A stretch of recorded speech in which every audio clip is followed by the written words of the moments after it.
जिस कोर्ट ने आपके खिलाफ मेंटेनेंस के ऑर्डर दिए हैं वो आपके खिलाफ रिकवरी नहीं निकाल सकती। क्या आप जानते हैं कि मजिस्ट्रेट कितने तरीके के होते हैं? क्या आपको पता है कि मेंटेनेंस लेने के लिए पहले कोर्ट को उस आदमी की प्रॉपर्टी का पता करना पड़ता है? क्या ये जिम्मेदारी सिर्फ कोर्ट की है या पत्नी की भी है? क्या इस तरह की रिकवरीज लीगल हैं? आज इस सब बातों का पर्दाफाश करेगा मेरा ये वीडियो आपके लिए। तो आज हम आगे बढ़े इससे पहले हम ये जो पूरी मिशन चलाते हैं इसके अंदर हमारा थॉट जो होता है वो होता है आपको एजुकेटेड करने का, और एजुकेटेड करने के पीछे हमारा जो इंटरेस्ट है वो ये है कि लोग कानून को अच्छी तरह समझें, उन केसेस की उपलब्धियों को समझें। हमारे पास आज इतने एग्जाम्पल्स हो गए हैं जो लोगों ने अपने केसेस खुद डील किए हैं, चाहे अपने वकीलों के थ्रू किए हैं, खुद भी जाकर लड़े हैं हाई कोर्ट सुप्रीम कोर्ट तक। आज इस एजुकेशन का इतना फायदा लोग उठा रहे हैं कि रिजल्ट पे रिजल्ट आ रहे हैं और कोई खास फर्क नहीं पड़ रहा अब उन्हें कि उन्हें किसी तरह की लीगल जानकारी के अभाव में कितनी दिक्कतें पहले फेस करनी पड़ी थी। अब वो बहुत मजे में। क्या आप भी इन कोर्सेज का हिस्सा होना चाहते हैं? तो दिए गए व्हाट्सएप नंबर पर आप डिटेल ले लीजिएगा और उसके बाद आप कोर्स ज्वाइन कर सकते हैं। अगर आप किसी कानूनी समस्या में मुझसे बात करना चाहते हैं तो यहाँ पर ये व्हाट्सएप नंबर है, इस पर बात कर लीजिएगा और यहाँ पर एक मैसेज डालने पर ही आपको अपॉइंटमेंट मिलेगा और मैसेज के थ्रू ही बात होगी।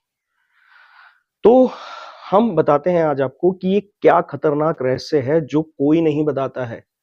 यूट्यूब चैनल्स पर सिर्फ मेंटेनेंस लगेगा, देना पड़ेगा या छोटे-मोटे जजमेंट्स की बात की जाती है। ये जितना क्रक्स मैं आपको दे रहा हूँ ये जजमेंट्स के बेस पे है। इतने लैंडमार्क जजमेंट्स हैं जिनका कोई भी मुकाबला नहीं है। हम सीधी बात करते हैं कि देखिए, कोर्ट के पास सीधा-सीधा राइट है आपके ऑर्डर देने के बाद मेंटेनेंस नहीं देने पर फाइन लगाने का। उसके अलावा कोर्ट कुछ नहीं कर सकती, यानी वो फाइन भी डायरेक्ट वसूल नहीं कर सकती। अब मैं इसको आगे बताऊंगा कि वो फाइन कैसे वसूल होगा और किस तरह वसूल होगा, पर उससे पहले एक प्रोसीजर और होता है। प्रॉपर्टी अटैचमेंट का ऑर्डर कोर्ट करती है, ठीक है? वो प्रॉपर्टी अटैचमेंट के बारे में जानकारी उसे कौन देगा, क्योंकि कोर्ट तो आपकी जिंदगी में पहले कभी शामिल थी नहीं। तो वहां मजिस्ट्रेट या जज साहब जो भी बैठे हैं उनको बकायदा इस चीज के बारे में जानकारी होनी चाहिए कि ये जानकारी सिर्फ और सिर्फ वो वाइफ देगी जो अपने हस्बैंड के खिलाफ मेंटेनेंस मांग रही है।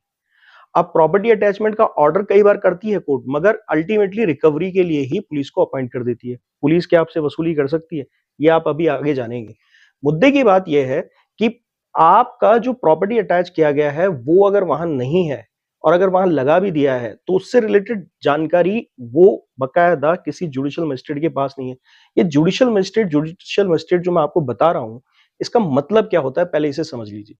देखिए, जुडिशियल मजिस्ट्रेट जो होते हैं वो सिर्फ न्यायिक मजिस्ट्रेट होते हैं, यानी कि उन्हें न्याय करने का राइट है। रेवेन्यू से रिलेटेड किसी बात का राइट नहीं है। तो फिर वो कौन होते हैं? वो होते हैं कार्यकारी मजिस्ट्रेट यानी एग्जीक्यूटिव मजिस्ट्रेट, और हर डिस्ट्रिक्ट में ज्यादातर ये डीएम को पावर दिया हुआ है, यानी आपके डिस्ट्रिक्ट कलेक्टर को पावर दिया हुआ है। और अगर रेवेन्यू से रिलेटेड, यानी मैं सिंपल बात करूं, पैसे और प्रॉपर्टी से रिलेटेड यानी किसी चल अचल संपत्ति की रिकवरी की बात की जाएगी तो सब रेवेन्यू से डील होगा। तो इस तरह के ऑर्डर्स पास करने के बाद उन्हें रेफर करना होता है 421 सीआरपीसी में रिकवरी के लिए।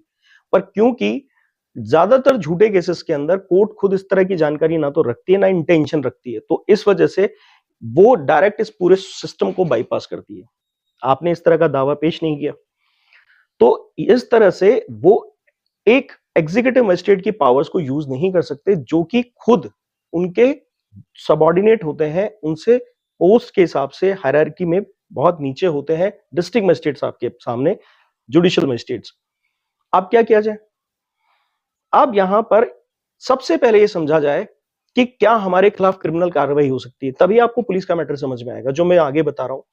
देखिए, ये मैटर जो होते हैं 125 सीआरपीसी के, पहली बात तो ये समरी ट्रायल के फॉर्म में लड़े जाते हैं और ये सिविल नेचर के होते हैं। समरी ट्रायल का मतलब यह है कि कोर्ट को बकायदा पत्नी ने आके सफिशिएंट एविडेंसेस दे दिए हैं, 60 दिन का प्रोविजन है, इसको समरी ट्रायल के रूप में खत्म कर देना चाहिए। मगर क्या ऐसा होता है? मगर ऐसा नहीं होता है। रजनीश वर्सेस नेहा के अंदर लिखे जाने के बाद भी कि हर तरह का मेंटेनेंस का केस 60 दिन में खत्म करना है कोर्ट को, बावजूद उसके कोर्ट इसमें किसी भी तरह की कानून की पालना नहीं करती है, आंख बंद करके डायरेक्ट ऑर्डर निकालती है रिकवरी के।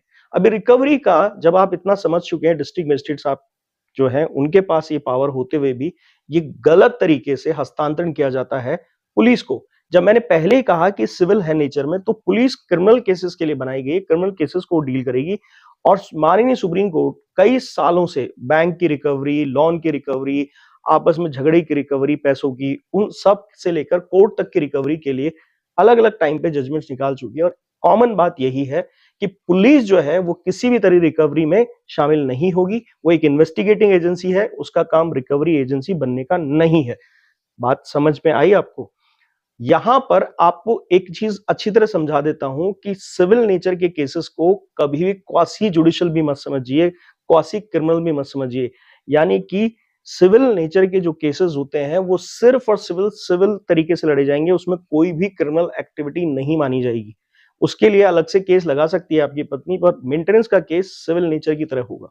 यानी कि जितने भी पैसे की लेन-देन से रिलेटेड केसेस होते हैं, चाहे वो लोन की रिकवरी हो या कोर्ट की रिकवरी हो या आपस में पार्टियों की प्रॉपर्टी और पैसों की रिकवरी हो, वो सब सिविल नेचर में माने जाते हैं। और इसके लिए सुप्रीम कोर्ट की तरफ से जबरदस्त पुलिस को लताड़ भी पड़ी हुई है। अब अगर आपके घर पुलिस आती है तो इन सब चीजों को ध्यान में रखते हुए आप जगह-जगह कंप्लेंट डालिए, आपको बहुत राहत मिलेगी। होप करता हूं कि आपको रिकवरी रोकने के लिए काफी एलिमेंट्स मिला होगा और इन्हीं एलिमेंट्स के आधार पर आप अपने केसेस को मजबूती से डील कर सकते हैं। वीडियो अच्छा लगा, लाइक कीजिए, शेयर कीजिए, सब्सक्राइब कीजिए, अगर आप न्याय पसंद इंसान हैं तो।